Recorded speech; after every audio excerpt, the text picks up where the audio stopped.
Baik, pada video kali ini kita akan belajar bagaimana melakukan pengolahan data untuk mengetahui nilai uji validitas dan juga nilai reliabilitas. Sebelumnya kita sudah menyediakan data yang merupakan variabel masing-masing yang sudah kita siapkan dan kita sudah membuat tabulasinya pada Microsoft Excel. Nah, di sini kita juga harus mengetahui daripada kriteria untuk melakukan uji validitas dan reliabilitas.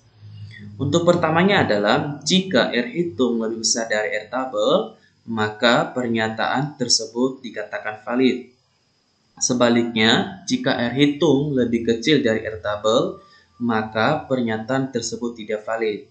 Untuk mengetahui valid atau tidaknya validitas item angket, maka dilakukan dengan mengkonsolidasikan pada tabel harga kritik R product moment dengan taraf signifikan sebesar 5%. Kemudian, uji reliabilitas merupakan alat untuk mengukur suatu kuesioner yang merupakan indikator dari variabel. Selanjutnya, untuk melihat sejauh mana hasil suatu pengukuran yang dapat dipercaya, uji reliabilitas akan menggunakan alpha-Cronbachs. Kemudian, instrumen ini harus memenuhi syarat minimum 0,6. Jika koefisien yang didapat kurang dari 0,6, maka instrumen penelitian tersebut dinyatakan tidak reliable. Apabila dalam uji coba instrumen ini sudah valid dan reliable, maka dapat digunakan untuk pengukuran dalam rangka pengumpulan data. Nah, di sini teman-teman kita sudah menyediakan data di Excel dengan banyaknya sampel sebagai contoh yaitu sebaiknya 50 orang. Ini kita akan copy, kita pindahkan ke atau kita copy paste ke SPSS. Nah, di sini belum ada nama per itemnya. Kita akan klik variable view, kemudian kita akan beri nama misalkan item 1 yang dimaksudkan adalah sebagai pertanyaan 1.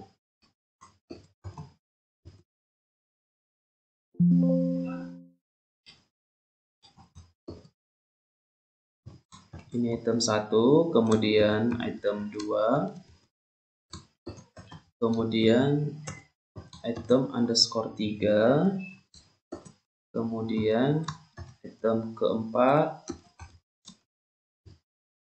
kemudian kelima, kemudian item ke-6, kemudian item ke-7, item ke-8, kemudian item ke-9, berikut adalah item 10.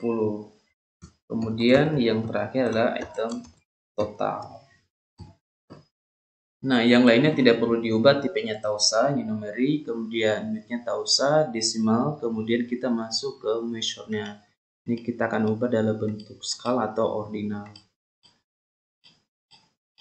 Ini akan kita buat sampai ke item score total. Kemudian setelah selesai teman-teman, kita akan klik kembali data view. Nah, di sini namanya yang di atas ini sudah berubah jadi item 1, item 3 sampai item total.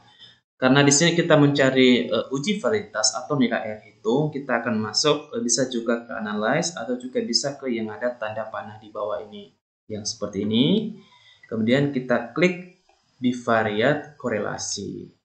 Kemudian teman-teman kita akan blok ini kita pindahkan ke sebelah kanan. Tanpa harus kita mengubahnya lagi, kita akan klik OK. Nah, di sini sudah muncul nilai item total yang merupakan person correlation ya, dan juga signifikan 2 tailored dan N-nya sebanyak 50 orang. Nah, di sini teman-teman kita sudah melihat bahwa nilai item total yang pertama atau pertanyaan yang pertama adalah sebesar 0,874. Di sini kita akan menambahkan penulisan sebesar 0,874. Jika misalkan kita ya pada R tabel itu sebesar 50 memiliki nilainya 2,6, jika kita bandingkan maka item pertanyaan ini sudah memenuhi syarat atau lebih besar daripada R tabel. Begitu juga dengan nilai person correlation yang kedua. Item toolnya sebesar 0,649. Jika kita bandingkan dengan misalkan nilai R tabelnya adalah 2,6, maka ini lebih besar. Ini kita bisa melihat dari item 1 hingga item ke-10. Nah, kalau kita lihat secara menyeluruh, maka item ini sudah memenuhi syarat bahwa R hitung lebih besar dari R tabel dari banyaknya item pertanyaan. Kemudian teman-teman, kita akan kembali melakukan uji reliabilitas dengan menggunakan nilai Cronbach's alpha. Nah, di sini kita akan kembali lagi ya, yang ada tanda panah ini, bisa juga tadi melalui analyze. Di sini kita klik reliability analyze. Kemudian teman-teman, untuk melakukan uji atau mendapatkan nilai Cronbach's alpha, kita tidak mengikutkan skor total atau item total. Hanya item dari 1 hingga item ke-10. Kalau sudah kita pindahkan, langsung kita okekan. Nah, di sini sudah kita lihat nilai reliabilitas statistik Cronbach's alpha-nya adalah sebesar 0,932. Ini merupakan banyak item pertanyaan, yaitu sebanyak 10. Jadi jika seandainya tadi minimum ya untuk memiliki atau memenuhi syarat kriteria bahwa harus lebih besar dari 0,6. Kalau kita bandingkan adalah ini sudah memenuhi syarat lebih besar dari 0,6. Ini sebesar 0,932. Nah, jadi teman-teman, data yang sudah kita kumpulkan sudah memenuhi syarat baik itu uji validitas dan uji reliabilitas. Untuk diketahui bersama bahwa untuk melakukan penelitian atau melakukan pengolahan data ini kita lakukan satu persatu. Misalkan kita memiliki variabel ya, misalkan dari X1 hingga variabel hingga X5 misalkan. Kemudian satu variabel terikat atau dependen. Jadi kita harus mengolahnya satu persatu untuk mengetahui tingkat validitas maupun nilai uji reliabilitas. Jadi teman-teman, kalau kita sudah memahami ini, jadi kita sudah mengerti bagaimana seterusnya untuk melakukan pengumpulan data. Ini sering digunakan juga untuk melakukan uji coba instrumen.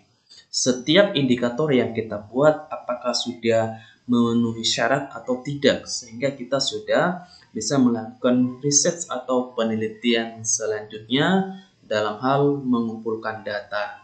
Semoga video kali ini dapat membantu teman-teman yang sedang menyusun skripsi dalam bentuk kuantitatif. Ya, semoga membantu teman-teman dalam mengolah data. Kalau ada pertanyaan boleh komen di komentar video ini dan saya akan menjawabnya sesuai dengan pertanyaan-pertanyaan yang Anda ajukan. Semoga video kali ini dapat bermanfaat dan sampai jumpa di video selanjutnya.